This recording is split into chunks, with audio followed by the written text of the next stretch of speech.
বাড়ি থেকে তাড়াতাড়ি বেরোতে গিয়ে টিফিন আনতে ভুলে গেছিলাম। আমি ট্রেনে বসে আছি, সেই অবস্থায় একটা ফোন আসলো।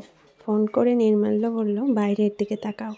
বাইরের দিকে তাকাতে গিয়ে দেখি এই অবস্থা। টিফিন নিয়ে আমার বর হাজির। Thank you.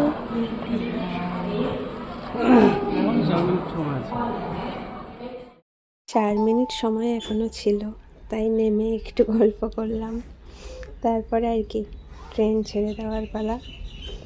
ট্রেন ছাড়লো, যতক্ষণ দেখা যায় ততক্ষণ তাকিয়ে থাকলাম আর টাটা বললাম।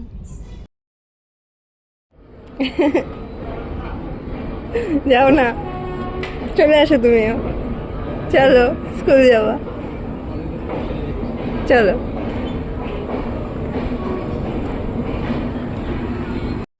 If this is not love, tell me what it is.